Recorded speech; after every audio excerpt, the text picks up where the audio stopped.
आपण म्हणतो की ती वास्तूच शापित आहे किंवा त्या वास्तूमध्ये दोष आहे, भूत प्रेत तंत्रविद्या. ते त्याचा काही वास्तूशी असा काही संबंध असतो का निगडीत की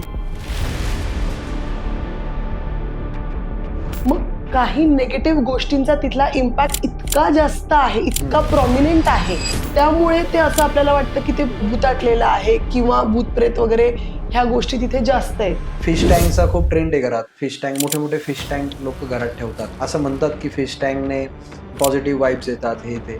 तर ह्या गोष्टी खऱ्या आहे का? फिश टँक पाहिजे घरात?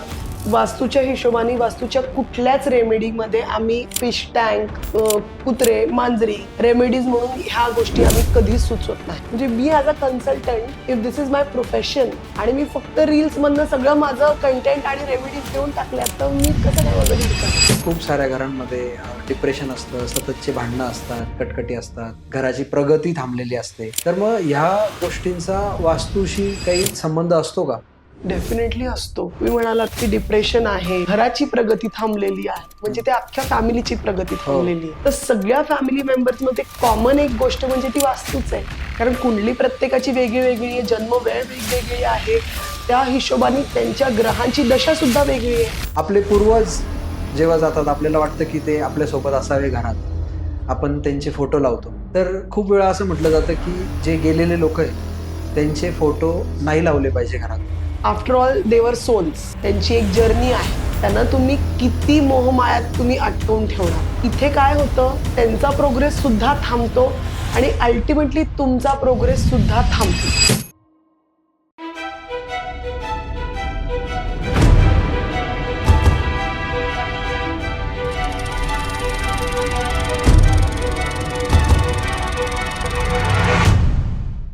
कुठलीही वास्तू ही आपल्या आयुष्यात खूप महत्वाच्या स्थानी असते. ती आपली कमर्शियल वास्तू असो, म्हणजे आपली ऑफिसची जिथे आपण काम करतोय, किंवा जिथे आपण राहतो ते घर, हे खूप आपल्या आयुष्यात इम्पॅक्टफुल गोष्टी असतात.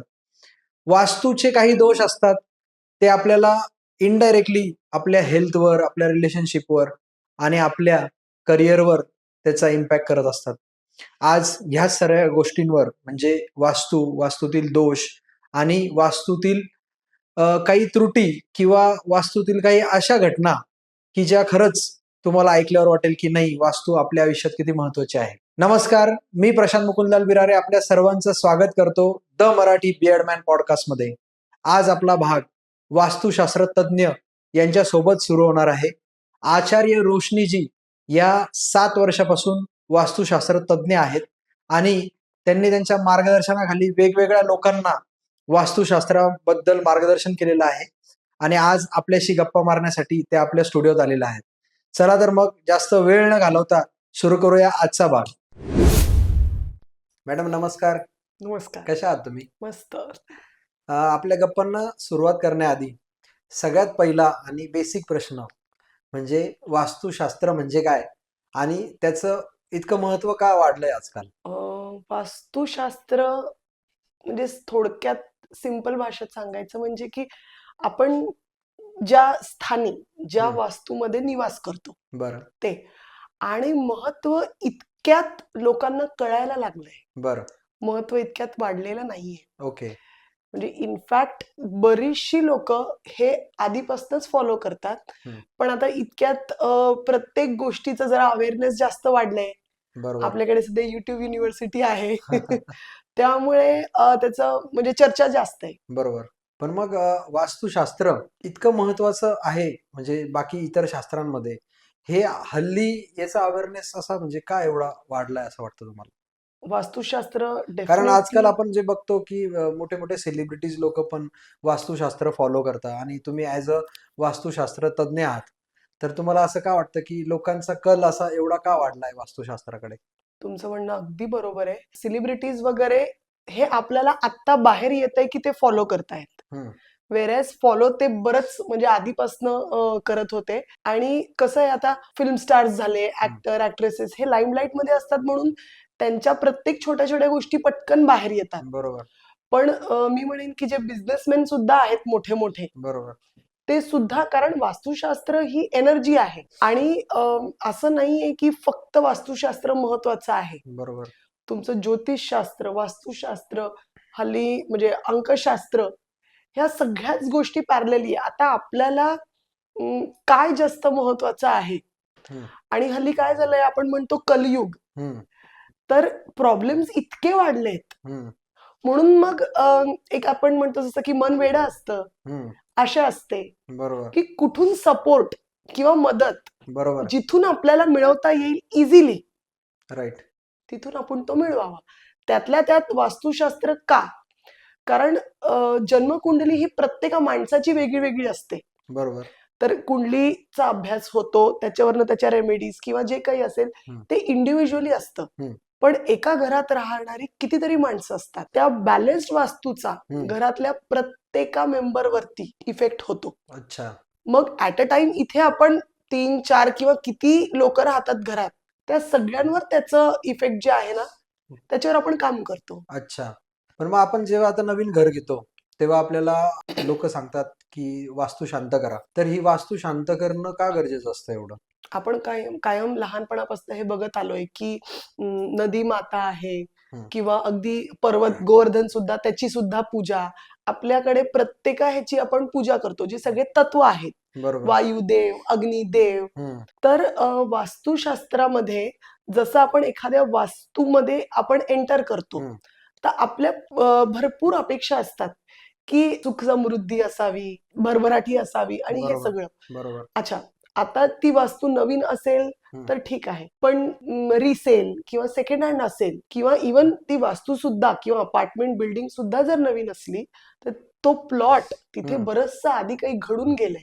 ओके, बरोबर, त्या ओल्ड एनर्जीज, त्या डेड एनर्जीज हम्म, तिथे असतात. मग जेव्हा एक नवीन फॅमिली तिथे एंटर करते, तर वास्तुशांती ह्याच्यासाठी की नवीन गोष्टीची आपण जेव्हा सुरुवात करतोय, तिथल्या सगळ्या एनर्जीज बॅलन्स करून एक पॉझिटिव्ह नोट वरती ओके, थोडक्यात आपण सुरू करावा. म्हणजे बरोबर, हे त्याच्या मागचं कारण. अच्छा. पण मग आपण जेव्हा वास्तू शांती करतो, तेव्हा म्हणजे आमची पण जेव्हा घरात वास्तू शांती झाली होती, मी बघितलं होतं की एक तो वास्तू पुरुष असतो, तो तिथे आपण पुरतो घरात आपल्या किचनच्या खाली.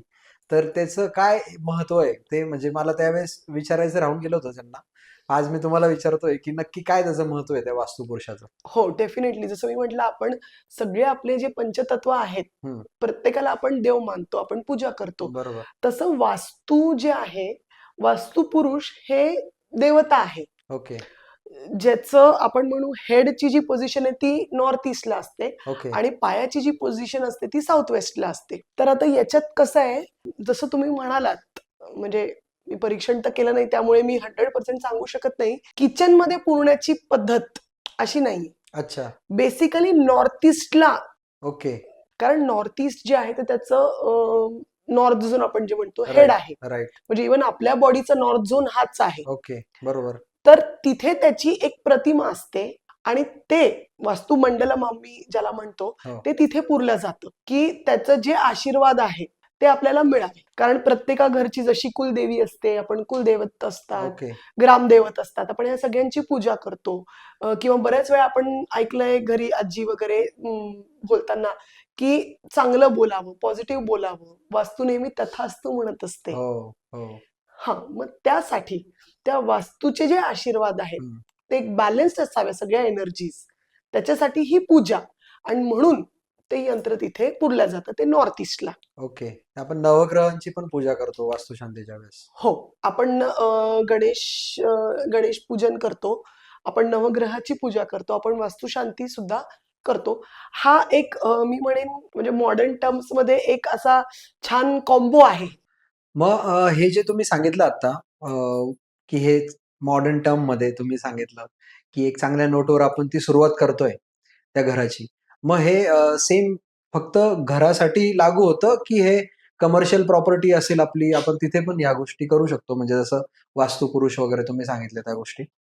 डेफिनेटली. कारण वास्तू म्हणजे बेसिकली 5 तत्व आहेत, 16 डायरेक्शन्स आहेत आणि त्यांचं एक बॅलन्स आहे. आपण जेव्हा नवीन घर घेतो किंवा घरात किंवा कुठली वास्तू. किंवा कुठलीही वास्तू घराकडनंही आपल्या अपेक्षा असतात, की बरोबर. मला सुख समाधान हवंय, माझं घर परिवार इथे सगळ्या फॅमिली मेंबर्सनी छान राहावं, मुलांचं एज्युकेशन छान व्हावं, बरोबर. जॉब असेल तर जॉब चांगलं, बिझनेस असेल तर बिझनेस, हेल्थ म्हणा, आई वडिलांची, घरातल्या मोठ्यांची, सगळ्यांचे रिलेशन म्हणा, हे चांगलं असावं. हं. तसंच आपलं जी कमर्शियल प्रॉपर्टी असते किंवा कमर्शियल वास्तू असते, बरोबर. तिथून आपल्या अपेक्षा थोड्या वेगळ्या असतात. हं. की फायनान्शियली मी ग्रो करावं, माझ्याकडे क्लायंट जास्त यावे, बरोबर. फुटफॉल जास्त असावं, माझं क्लायंटचं रिलेशन चांगलं असावं. जे जुने क्लायंट आहेत त्यांचं माझं रिलेशन तर चांगलं बरोबर. असावंच, पण मला नवीन क्लायंट सुद्धा अट्रॅक्ट म्हणजे चांगल्या ह्याच्यात व्हावे. तर आपल्या ज्या अपेक्षा आहेत त्या वेगळ्या वेगळ्या असतात. पण जे बॅलन्स करायच्या एनर्जीज मी म्हटलं त्या सेमच आहेत. बरोबर आहे. त्या हिशोबाने ते प्रत्येक जी चांगली कोणती पण वास्तू असो त्याची आपण सुरुवात त्या नोटने केली पाहिजे. मला तुम्हाला अजून एक प्रश्न विचारायचा आहे, की ज्या घरामध्ये खूप साऱ्या घरांमध्ये डिप्रेशन असतं, सततचे भांडणं असतात, कटकटी असतात, घराची प्रगती थांबलेली असते. तर मग ह्या गोष्टींचा वास्तूशी काही संबंध असतो का? डेफिनेटली असतो. हं. कारण कसं आहे, की जसं मी म्हटलं, जर तुम्ही म्हणालात, की डिप्रेशन आहे हं. किंवा घराची प्रगती थांबलेली आहे, म्हणजे ते अख्ख्या फॅमिलीची प्रगती हो, थांबलेली आहे. हो, तर सगळ्या फॅमिली मेंबर्समध्ये कॉमन एक गोष्ट म्हणजे ती वास्तूच आहे. हो. कारण कुंडली प्रत्येकाची वेगळी आहे, जन्मवेळ वेगवेगळी आहे. त्या हिशोबाने त्यांच्या ग्रहांची दशा सुद्धा वेगळी आहे. बरोबर. मग वास्तू जर कॉमन आहे, याचा अर्थ तिथल्या वास्तूच्या एनर्जीज या इम्बॅलन्स्ड आहेत आणि जशी एनर्जी इम्बॅलन्स्ड असेल, हं. त्या हिशोबाने रिझल्ट येतो. बऱ्याच वेळा असं असतं, की जास्त प्रॉब्लेम हेल्थमध्ये असतात हो. किंवा जास्त फायनान्समध्येच प्रॉब्लेम जास्त असतात बरोबर. किंवा पैसा पण आहे, तब्येती पण चांगल्या आहेत, पण वादविवाद, कटकटी रिलेशनशिप सारख्या प्रॉब्लेम. रिलेशनशिप असतात. मग त्या वास्तूमधल्या त्या झोनचं किंवा हं. त्या डायरेक्शनमध्ये इम्बॅलन्स झाल्यामुळे, त्या तत्वामध्ये इम्बॅलन्स झाल्यामुळे हे प्रॉब्लेम्स आपल्याला दिसून ओके. येतात. हल्ली आपण बघतो पण खूप साऱ्या घरांमध्ये मोठमोठे आजार आहेत. लोकं सततचे आजारी पडलेले असतात. काही बेडवर आहे 3-4 वर्षापासनं. तर मग हे जे हेल्थ रिलेटेड इश्यू तुम्ही जे सांगितले मला, तर वास्तूवरून म्हणजे वास्तूशी काही याचा संबंध असतो तुम्ही सांगितलं. तर त्यातनं काही आपण त्या गोष्टी रिझॉल्व्ह करू शकतो का? डेफिनेटली करू शकतो, की आता तुम्ही मोठे-मोठे आजार म्हणालात. कॅन्सर झालं, हं, डायबिटीज झालं, कोलेस्ट्रॉल झालं, हं. ADHD झालं. बरोबर. हल्ली आपण मुलांमध्ये बघतोय, की हायपर ॲक्टिव्हपणा खूप असतो. हं. हे सगळं सुद्धा वास्तूमधनं आपण ट्रीट करतो. अच्छा. किंवा आता बऱ्याच वेळा असं झालंय, की जे मेजर मेडिकल इश्यूज असतात, आत्तापर्यंत माझ्याकडे जे आलेले आहेत, तर ऑलरेडी ट्रीटमेंट वगैरे मध्ये इतका पैसा गेलेला असतो, तर तिथे आमची टीम, वास्तू आबाची टीम ओके. हे फ्रीमध्ये कन्सल्टन्सी आणि रेमेडीज आम्ही देतो. अच्छा. आणि या गोष्टी रिझॉल्व्ह करता येतात. म्हणजे समजा अमुक जण आलं, की बाबा आमच्या घरात हा प्रॉब्लेम आहे. हं, मग ते डेफिनेटली लगेच क्लिक करतं, की अच्छा या झोनमध्ये हा प्रॉब्लेम असणार हं. आणि तो 100% निघतो. अच्छा. कारण धिस इज अ सायन्स. बरोबर. हे काही म्हणजे असं जादूटोणा नाही आहे. जादूटोणा नाहीच आहे.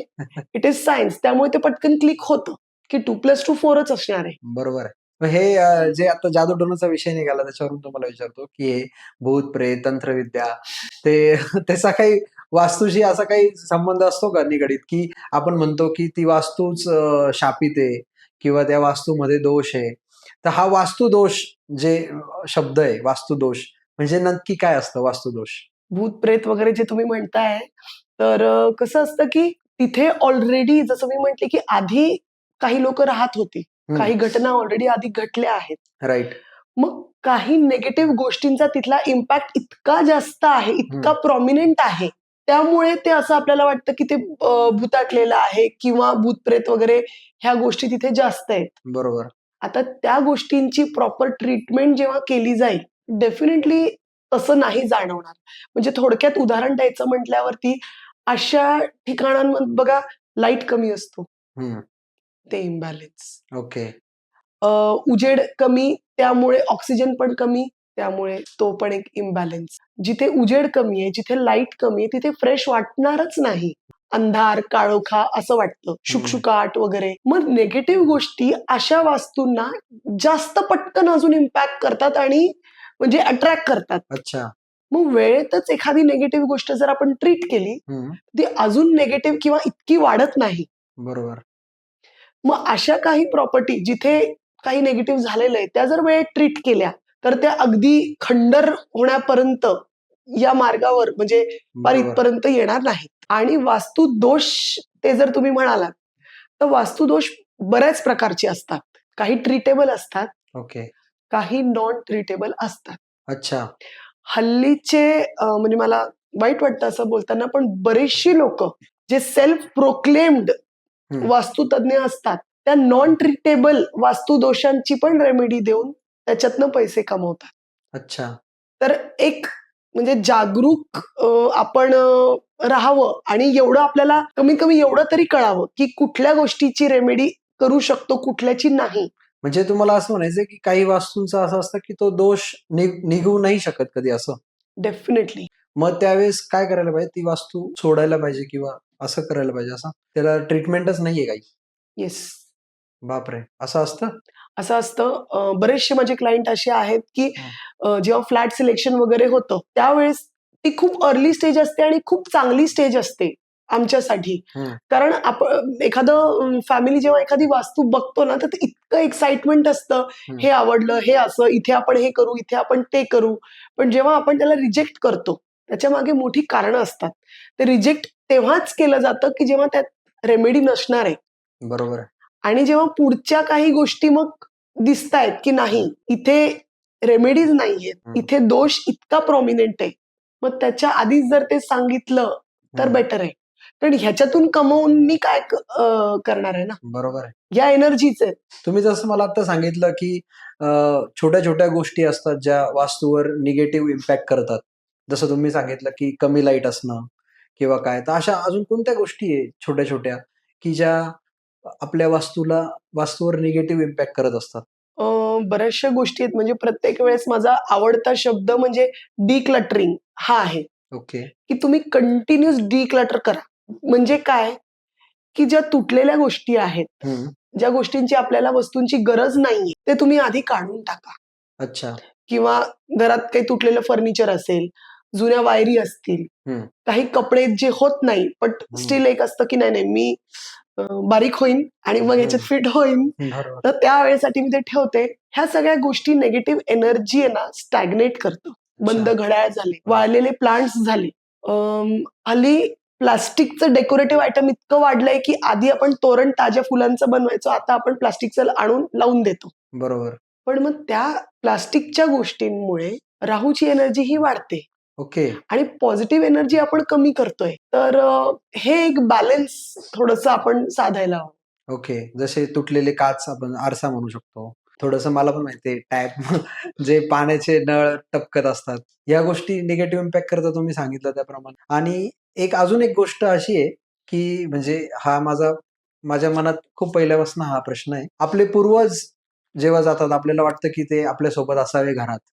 आपण त्यांचे फोटो लावतो. तर खूप वेळा असं म्हटलं जातं, की जे गेलेले लोकं आहेत, त्यांचे फोटो नाही लावले पाहिजे घरात. तर यावर तुमचं काय मत आहे, की घरात फोटो खरंच नाही लावले पाहिजे का असं? प्रत्येकाला वाटतं, की आपले जे पूर्वज गेलेत, फॅमिली मेंबर्स जे गेले, कायम ते आपल्यासोबत असावे. बरोबर. पण थोडंसं एक रियालिटी चेक आपल्याला असायला पाहिजे, की आफ्टर ऑल देवर सोल्स. त्यांची एक जर्नी आहे. त्यांना तुम्ही किती मोहमायात तुम्ही अटकवून ठेवणार. इथे काय होतं, त्यांचा प्रोग्रेस सुद्धा थांबतो आणि अल्टिमेटली तुमचा प्रोग्रेस सुद्धा थांबतो. अच्छा.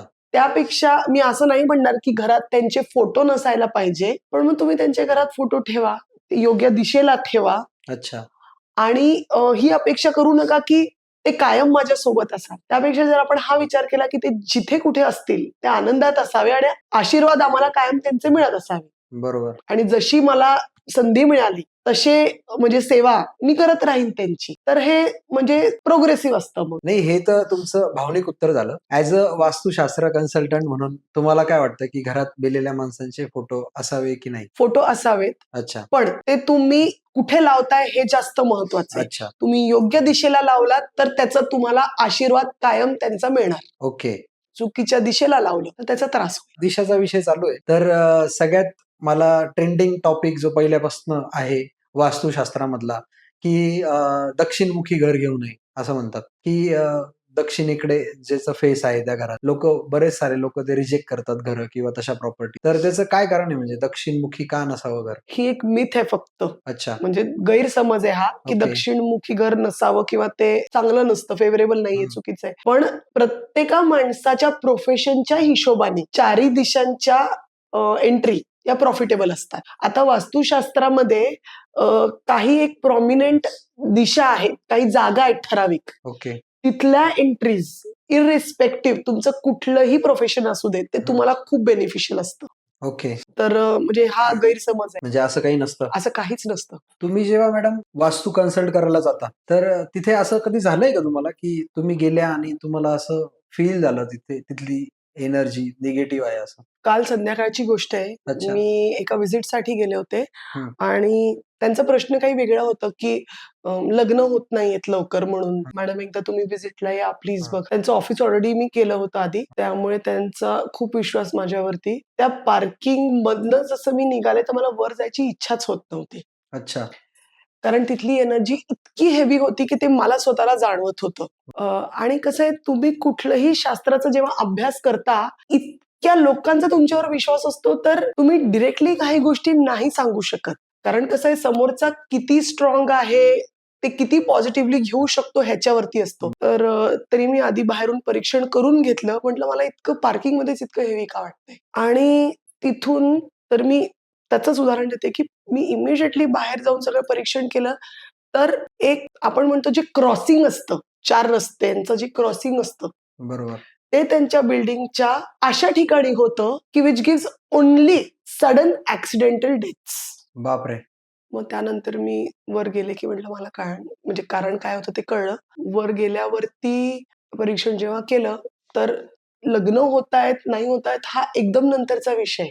कारण when your life is involved that is more important.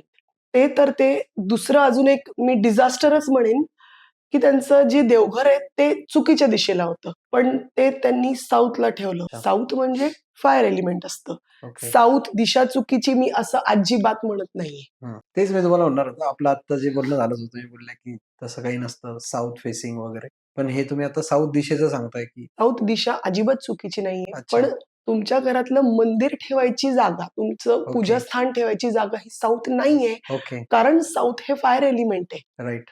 आणि तिथे त्यांनी ते मंदिर ठेवलं होतं. तर म्हणजे मला जास्त राग म्हणू की वाईट वाटलं असं म्हणू की म्हटलं हे तुम्ही इथे का ठेवलं? ऑलरेडी मी तुमच्या ऑफिसचं कन्सल्टन्सी केलेलं आहे. तुम्ही मला ओळखता, माझ्या रील्स मला फॉलो करता, एवढं तुम्ही बघता. तो ये कौन सी दिशा है? आपने यहाँ पे क्यों रखा? तो म्हणे मैम पता है कि ये साउथ है, लेकिन जो पंडित जी आए थे जिन्होंने पूजा की उन्होंने बोला ये अच्छा है. मग आता ह्याच्यावर काय बोलायचं?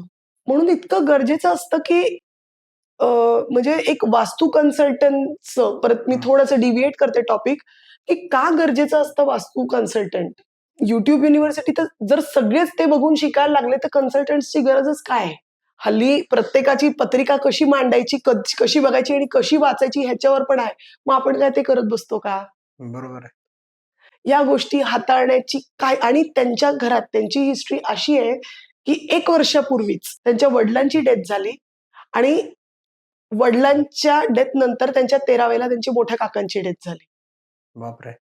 म्हणजे हे आपल्या मृत्यूचं कारण घर पण असू शकतं, वास्तू असू शकते. डेफिनेटली असू शकतं. म्हणूनच मला पार्किंगमध्ये गेल्यावरच इतकं हेवी वाटलं, की मला जायचीच इच्छा नाही झाली. आणि कसं असतं माणसाचे प्लॅनेट्स, आपल्या कुंडलीतले प्लॅनेट्स सुद्धा बरोबर तसे त्या वेळेस असे अलाइन होतात ना, की आपोआप आपण ओढल्या जातो असल्या वास्तूकडे. बरोबर. कारण हे प्लॅनेट्स आहे, एनर्जीज आहेत. माझ्या ओळखीत एक जण होता. त्याच्या आजोबांनी सेम घरात राहत होते ते. म्हणजे मागच्या काहीतरी 4-5 पिढ्या एकाच घरात राहत होते. तर त्याच्या आजोबांनी फाशी घेतली होती. त्याच्या वडिलांनी फाशी घेतली होती आणि आत्ता त्याच्या भावाने सुद्धा फाशी घेतली. मागच्या वर्षीची गोष्ट असेल. तर त्या एकाच घरात एवढ्या वर्षापासून त्या घरात राहत आहेत. 3 पिढ्यांनी फाशी घेतली. याचं वास्तू दोषाशी तुम्ही जे सांगितलं त्याप्रमाणे कनेक्ट आहे हे सगळ्या गोष्टी? 100% आहे. मगाशी मी जी म्हटली, तुम्हाला ते सडन ऍक्सिडेंटल डेथ्स होतं. तो सुद्धा संकेत कळतो, ते बरोबर. बघता येतं. बरोबर. आणि इथे जेव्हा तुम्ही फाशी घेतली, हम्म. एक पिढी झाली, दुसरी पिढी झाली, बरोबर. किंवा एक व्यक्ती, दुसरे व्यक्ती, त्याच फॅमिलीमधलं, त्याच घरातलं, 100% मी सांगू शकते की एक जो डिप्रेशनचा झोन आहे, म्हणजे थोडक्यात आपण जे आधी म्हणायचं कोपभवन, आधी महालांमध्ये कोपभवन असायचे. बरोबर. त्या राण्या कधीतरी रुसून तिथे, किंवा ते राजा कधीतरी रुसून जाऊन बसायचे. काय ते थोडं इलॅबरेट करा ना, कोपभवन काय असतं? कोपभवन म्हणजे ना, ही अशी एक रूम होती आधीच्या काळी, की जेव्हा तुम्हाला खूप राग आला, हा. तुम्हाला कोणाशी बोलावंसं वाटत नाही, तुम्हाला थोडक्यात डिप्रेस्ड वाटतंय, हा. तुम्ही तिथे जाऊन बसायचं. अच्छा. थोडासा रागही शांत होतो. ती साधी आपल्या रूम सारखी रूम असते की ते असं काही वेगळं असतं त्या रूम मध्ये? हो, आपण डेलीच्या ऍक्टिव्हिटीजसाठी, नॉर्मल युज्युअल ऍक्टिव्हिटीजसाठी तो एरिया वापरत नाही. ओके. हे मी त्या काळीच तेव्हाच, म्हणजे हा. आपल्याकडे हल्ली घर लिमिटेड आहे, त्यामुळे कोपभवन हे कोणी अफोर्ड करू शकत नाही. बरोबर. बरोबर. पण तो झोन अजूनही आहे. तर बरोबर. तेव्हा काय व्हायचं की रागाच्या भरात आपण कुणाला काही बोलू नये, श्राप देऊ नये, म्हणून भांडणं होऊ नये, म्हणून कोपभवनात जाऊन लोक बसायची. तर बरोबर कळायचं, अच्छा ह्याचं काहीतरी बिनसलंय बरं का, असं. आणि हल्ली लोक कोपभवनात जात नाही, सुसाईड सारखी स्टेप घेतात. बरोबर. मग डेफिनेटली जेव्हा आधीचे लोक बघा, तेव्हा सुद्धा वास्तू इतका प्रॉमिनंट होतं की त्या झोनला त्यांनी they had converted it into a कोपभवन. आणि आजच्या काळात when we cannot afford a कोपभवन, बट ॲटलिस्ट ती जी डायरेक्शन आहे, ती जी झोन आहे, तिथे मी 100% सांगते, त्यांच्या आजोबांचं, त्यांच्या वडिलांचं किंवा त्यांच्या भावाचं काहीतरी सामान तिथे ठेवलेलं आहे. मे बी फोटो ठेवले किंवा काहीतरी वस्तू आहे, आणि ती झोन, ती डायरेक्शन इम्बॅलन्स होती. बरोबर. आता फक्त एकच का? नाही. It is a combination of multiple things. म्हणजे वास्तूचं कॉन्ट्रीब्युशन आहे यात. वास्तूचं आहे. आणि एक नाही, 2-3 डायरेक्शन्स मध्ये इम्बॅलन्स झाल्यामुळे जी प्रॉमिनंट जागा आहे तिथे त्यांचं काहीतरी 100% तुम्हाला वस्तू किंवा डेली काहीतरी सामान मिळेल. त्याच्यामुळे हा स्टेप त्यांनी घेतला. बरोबर आहे. तुम्ही जे सांगितलं की कोपभवन, आजकाल मला असं वाटतं लोकांनी घरालाच पूर्ण कोपभवन करून टाकलेलं आहे, की घरात ती पूर्ण जी निगेटिव्ह एनर्जी, त्याचा मागचा उद्देशच तो असेल की आपण जेव्हा रागात असतो, संतापात असतो, ती आपली जी एनर्जी असते ती त्या एकाच जागी फक्त साठवलेली राहो. पण आजकाल आपण घरात ते चिडचिड करतो, भांडण करतो, तर पूर्ण घरात ती एनर्जी पसरते. त्याचा पण इम्पॅक्ट होत असेल आपल्या पूर्ण डेली लाईफवर. तुम्ही 100% खरं बोलला. म्हणजे का असं असतं की आंघोळ करायला एक वेगळी जागा, झोपायला एक वेगळी जागा, किचन वेगळं, काम करायचं, फॅमिली एकत्र बसायचं किंवा छान टाइम स्पेंड करायचं वेगळं, अभ्यासाची जागा वेगळी. तेवढ्याच महत्वाची घरातल्या एका डस्टबिनची जागा असते बघ. बरोबर. किंवा एका WCची. कारण नेगेटिव्हिटी हे फ्लश होणं खूप गरजेचं असतं. जेव्हा ती फ्लश होत नाही नेगेटिव्हिटी, ती साचत जाते, तेव्हा लोक असले स्टेप्स उचलतात, डिप्रेशन मध्ये जातात. राहूची एनर्जी किंवा नेगेटिव्ह प्लॅनेट्सची एनर्जी इतकी प्रॉमिनंट होते तेव्हा, की मग माणसाला काही सुचतच नाही. बरोबर. म्हणजे आपण जे म्हणतो थोडक्यात ADHD झालं, ब्रेन फॉग झालं, हे काय त्या डायरेक्शनचं.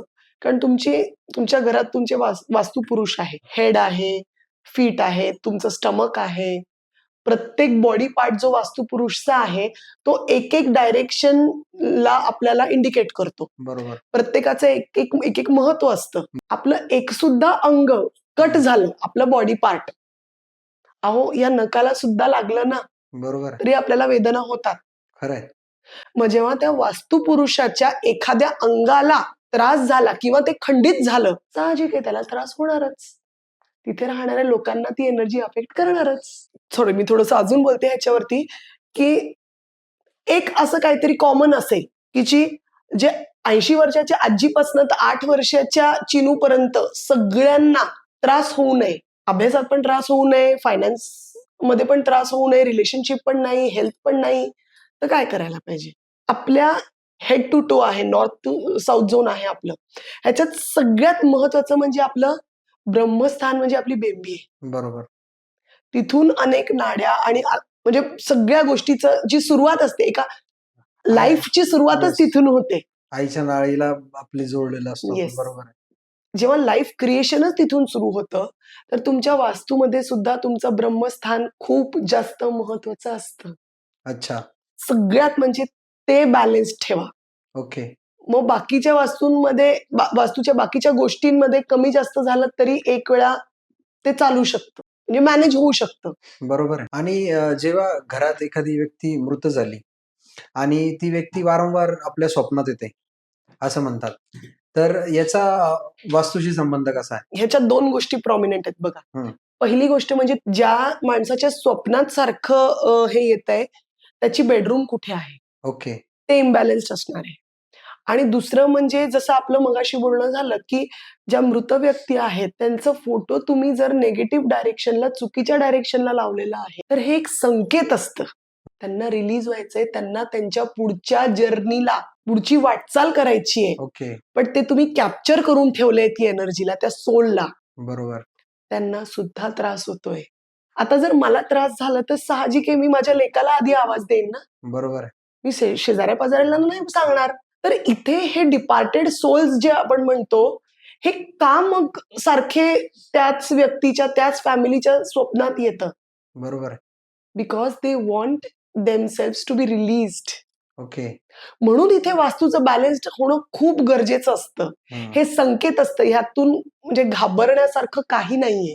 काही-काही लोकं तर म्हणजे मृत व्यक्तीचे फोटो देवारात सुद्धा लावतात.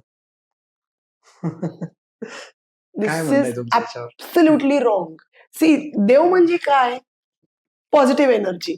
म्हणजे जिथे आपल्याला इतका फेथ, इतका विश्वास असतो, की माझं हेल्थ, वेल्थ किंवा जे काही प्रॉब्लेम्स माझ्या आयुष्यात आले, जे काही चॅलेंजेस आले, तर ही एक एनर्जी आहे. ही एक पॉझिटिव्ह एनर्जी आहे, जिथून मला सगळं मिळणार आहे. मला मोटिव्हेशन मिळतं. माझी अख्खी फॅमिली ज्याच्यावर डिपेंडेंट असते, तेवढा फेथ मला आहे, की काहीही मुश्किल येऊ दे, काहीही प्रॉब्लेम येऊ दे, मी ह्याच्यातून निघणार आहे, कारण तो माझ्यासोबत आहे. बरोबर आहे. ही एनर्जी.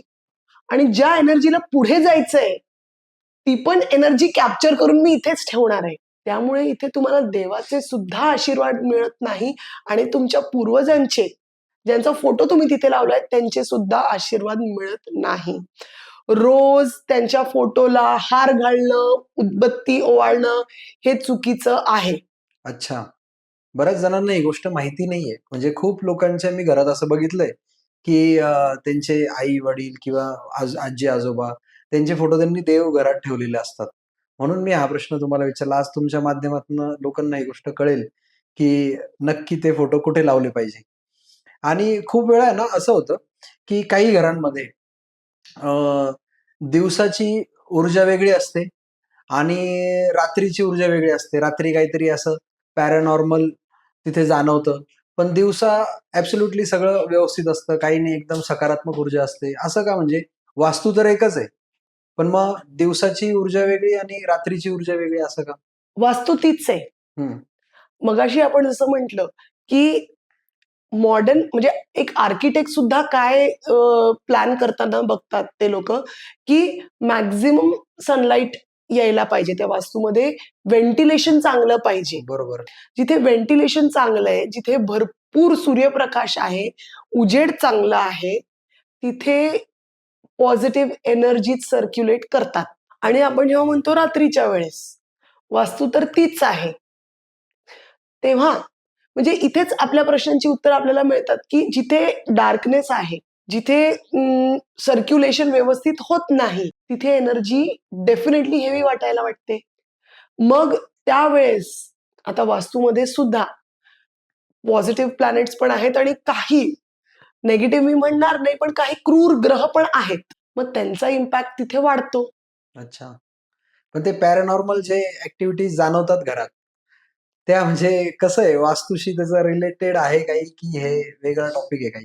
हो, coming to that paranormal activities काय होतं, की ह्या सगळ्या जे डेड एनर्जीज आहेत मी म्हणेन, या तिथे जास्त अट्रॅक्ट होतात, हं. की जिथे स्टॅग्नेशन आहे, जिथे त्यांना थांबता येईल, जिथे जास्त पॉझिटिव्ह एनर्जी नाहीये, जास्त उजेड नाहीये. तिथे हे सगळ्या ह्यांच्या ॲक्टिव्हिटीज यांना स्मूथली कॅरी करता येतात आणि मे बी त्या वास्तूमध्ये आधीच्या ज्या एनर्जीज आहेत, हम्म. जे पास्ट मध्ये जे काही हिस्ट्रीमध्ये झालेलं आहे ते बॅलन्स झालेलं नसेल, वास्तू शांती झालेली नसेल, तिथे वास्तू पुरुष नसतील, अच्छा. मग त्यांना त्या वास्तूला प्रोटेक्ट करणार कोण? फक्त तुम्ही 5 एलिमेंट्स बॅलन्स करून हे नाही चालणार आहे. ओके. तर मगाशीचा तुमचा जो प्रश्न होता की का वास्तुशांती महत्वाची असते, या गोष्टींसाठी महत्वाची असते. वास्तू सेम आहे, बरोबर. दिवसा एनर्जी वेगळी आहे, रात्री एनर्जी वेगळी आहे. राईट. पण माझ्या डोक्यावर एक जे छत पाहिजे, एक जे छप्पर पाहिजे, प्रोटेक्शन जे पाहिजे माझ्या वास्तूचं, हम्म. ती पूजाच केलेली नाही. खूप लोक शोभेच्या वस्तू म्हणून घरात आणतात, वेगवेगळ्या गोष्टी आणतात. जसं की फिश टँकचा खूप ट्रेंड आहे घरात. फिश टँक, मोठे मोठे फिश टँक लोक घरात ठेवतात. असं म्हणतात की फिश टँकने पॉझिटिव्ह वाईब्स येतात, हे ते. तर ह्या गोष्टी खऱ्या आहे का? फिश टँक पाहिजे घरात? वास्तूच्या हिशोबाने वास्तूच्या कुठल्याच रेमेडीमध्ये आम्ही फिश टँक किंवा कुत्रे, मांजरी रेमेडीज म्हणून ह्या गोष्टी आम्ही कधीच सुचवत नाही. अच्छा. आणि ऍक्च्युली हे मी बोलायला नाही पाहिजे, पण ठीक आहे. म्हणजे खूप प्रॉमिनंट क्लायंट्सलाच मी रेमेडी सांगतो. ज्या वास्तूमध्ये गाय असते तिथले सगळे दोष बॅलन्स होतात. ओके. कितीही मोठं दोष असू दे, ते ऑटोमॅटिकली बॅलन्स होतं. पण फिश म्हणा, डॉग्स म्हणा, कॅट्स म्हणा किंवा इतर पेट्स म्हणा, बर्ड्स झाले, कसं वाटेल आपल्याला की हातपाय बांधून एक म्हणजे अगदी असं स्टॅग्नेट केल्यासारखं आहे. मला जर माझ्या मनासारखं वागताच नाही आलं, मी काय एनर्जी देणार आहे? जिथे मी एका वाईड रेंज ऑफ वॉटर बॉडीमध्ये होते, तिथून मी एका फिश टँक मध्ये आली जे आर्टिफिशियल आहे ऑलरेडी. मग ते 9 आकडा असायला पाहिजे का 11 पाहिजे का गोल्डन पाहिजे का डमकं पाहिजे? How is it going to bless you? बरोबर आहे. इवन जे बर्ड्स आपण म्हणतो की म्हणजे मी ऐकलंय, मला माहित नाही तुम्ही ऐकलंय की नाही, घरात लव्ह बर्ड्स ठेवल्याने रिलेशनशिप चांगलं होतं. मी पण ऐकलंय असं. तुम्ही सांगा, एका कपलला समजा, हल्लीच्या एखाद्या कपलला जर तुम्ही म्हणालात मूवीला एकत्र जायचं नाही, डिनरला जायचं नाही, बाहेर फिरायला जायचं नाही, किती खुश असतील ते? बरोबर आहे. ते म्हणले आम्हाला आमच्या मनासारखं काहीच करता येत नाही, एन्जॉय करता येत नाही. राईट. मग तुम्ही ही रेमेडी करून त्यांच्याकडनं प्रेमाचीच अपेक्षा कशी काय ठेवू शकता? बरोबर आहे. त्या उलट मी म्हणेन, तुम्ही लव्ह बर्ड्सला केज मधनं काढून फ्री करा. After all they are souls, they will बरोबर. Definitely bless you for this. Right. आणि मग कदाचित तुमचं रिलेशनशिप अजून चांगलं होऊ शकतं. हल्लीचे मुलं पण जेव्हा आपण बघतो, छोटे छोटे मुलं म्हणा, घरात बाहेर खेळतात, घरात आले की चिडचिड करतात किंवा खूप हायपर ऍक्टिव्ह असतात. तर हे यांना कसं कंट्रोल करता येईल मुलांना? म्हणजे हे घरात आल्यावरच असे का वागतात? डेफिनेटली याचा वास्तूचा खूप म्हणजे महत्वाचा संबंध आहे. अच्छा. आणि ते मुलांवर बोलण्याआधी जेव्हा एखादी बाई कन्सीव्ह करते किंवा प्रेग्नंट असते, तो तेव्हापासूनचा एक जर्नी असतो. ओके. बरं. त्याचं रिझल्ट तुम्हाला ते नंतर दिसतंय. तर आपण हल्ली ADHD खूप कॉमन झालंय. ही मुलं सुद्धा आम्ही ह्यांच्या घरात वास्तूमध्ये दोष डिटेक्ट करून त्यांना ट्रीट केलेलं आहे. मी असं म्हणत नाही की ADHD मुलं वास्तूच्या ट्रीटमेंटनी बरी होतात, पण त्यांना आपण वास्तूचा खूप चांगला आणि पॉझिटिव्ह सपोर्ट दिलेला आहे. खूप इम्प्रूव्हमेंट हे पेरेंट्स कडनं हा जो फीडबॅक मला आलेला आहे ना, खूप आनंद होतो. तर एक मॅरिड कपलचं बेडरूम, त्याची दिशा, तुम्ही जेव्हा कन्सीव्ह करता तेव्हा तुमच्या घराचं जे बॅलन्स आहे एलिमेंट्सचं, ते योग्य असणं खूप गरजेचं आहे. कारण त्याचं रिझल्ट मग तुमचं प्रोडक्ट असणार आहे, तुमचं मूल असणार आहे. बरोबर आहे. आणि मग तुम्ही उद्या उठून त्या मुलांना नावं ठेवून फायदा नाही की हे ADHD आहे किंवा हायपर ऍक्टिव्ह आहे. तिथे तुमची एनर्जी कमी पडतीये, त्यांची कमी पडत नाहीये. बरोबर. तर हे सगळं जे आहे, हे सगळं वास्तूशी रिलेटेड आहे. आम्ही ट्रीट सुद्धा केलेला आहे आणि त्याचे रिझल्ट सुद्धा पाहिले आहेत. ओके. एक शेवटचा प्रश्न तुम्हाला विचारतो. मला सांगा की वास्तुशास्त्र तज्ञ यांची काय गरज? आपल्याला सर्दी खोकला झाला, छोटा मोठा आजार झाला, आपण घरी काढा घेतो वगैरे, बरे होतो. बरोबर. जेव्हा गोष्टी प्रॉमिनेंट होतात, हातच फ्रॅक्चर झाला किंवा कावीळ झालं, टायफॉइड झालं किंवा अजून ह्याच्यापेक्षा सुद्धा मोठे आजार जर झाले, त्याला आपण स्वतःच स्वतः ट्रीट करतो का? नाही. बरोबर. अच्छा, जर काही दुखापत झाली तर ती इंडिव्हिज्युअलला होते, डेफिनेटली त्याच्या घरच्यांना त्रास होतोच, आई वडिलांना, बाकीच्या फॅमिली मेंबर्सला, पण त्याचा त्रास तो त्याला बेअर करावा लागतो. इथे जेव्हा आपण एका वास्तूचं कंबाईन करून त्या एनर्जी बद्दल बोलतोय, त्याचा इम्पॅक्ट अख्ख्या घरावर होतोय, अख्ख्या फॅमिलीवर होतोय. बरोबर. तर जेव्हा आपण डॉक्टरची जागा घेऊन जरी किती नॉलेज असलं तरी ती ट्रीटमेंट करत नाही. So vastushastra is a science. It's dealing with energies. Right. फक्त काही रील बघून जर ते करता आलं तर सगळेच सुखी होतील मग, कारण हल्ली सगळ्यांनाच एक तो छंद आहे. बरोबर आहे. त्यामुळे एक योग्य कन्सल्टंट, एक वेल एज्युकेटेड कन्सल्टंट बरोबर. जो आहे, त्यांनी जेव्हा तुमची कन्सल्टन्सी केली, तुमची वास्तू बॅलन्स केली, तर डेफिनेटली तुम्ही जे कराल आणि ते जे करतील ह्याच्यात खूप फरक आहे. ते रीतसर असेल. आणि त्याचे रिझल्ट पण तुम्हाला दिसतील. त्याचे रिझल्ट तुम्हाला दिसतात. एक्झॅक्टली. म्हणजे किती वेळा झालं मी ऐकलंय, की तुम्ही ह्या कापडात हे बांधा आणि इथे ठेवा, काहीच होत नाही. हे करा, ते करा, ही जागा इथे ठेवा, ते तिथे ठेवा, काहीच होत नाही.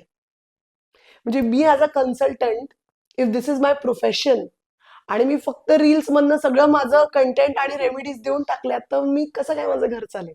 बरोबर. हे चुकीचं आहे. त्यामुळे म्हणजे half knowledge is always dangerous. Right. So YouTube युनिव्हर्सिटीवर किती तुम्ही ट्रस्ट करावं? आता तुम्ही लिटरेट आहात की इलिटरेट आहात, फ्रॉम द युट्यूब युनिव्हर्सिटी ते तुम्ही ठरवा. मॅडम, खूप छान तुम्ही माहिती दिली आणि खरंच म्हणजे तुम्ही जी माहिती सांगितली की वास्तूशी रिलेटेड आपण इतकं अटॅच असतो त्या गोष्टीशी आणि हेल्थ रिलेटेड म्हणा किंवा रिलेशनशिप इश्यू, करिअर इश्यू, हे सगळे वास्तूशी इतके म्हणजे जोडलेले असतात. हे आज तुमच्या माध्यमातून मलाही कळलं आणि प्रेक्षकांनाही कळलं. आणि तुम्ही आलेत आमच्या स्टुडिओमध्ये आणि आमच्याशी गप्पा मारल्या, त्याबद्दल तुमचे खूप आभार. आणि तुम्ही परत याल आम्हाला भेटायला अशी अपेक्षा करतो. मित्रांनो, व्हिडिओ आवडला असेल तर लाईक करा, जास्तीत जास्त लोकांपर्यंत हा व्हिडिओ शेअर करा आणि तुम्हाला अजून कुठल्या विषयावर आम्हाला ऐकायला आवडेल आम्हाला कमेंटद्वारे नक्की सांगा. आणि चॅनलवर नवीन असाल तर आजच चॅनलला सबस्क्राईब करा. भेटूया पुढच्या भागात. तोपर्यंत नमस्कार.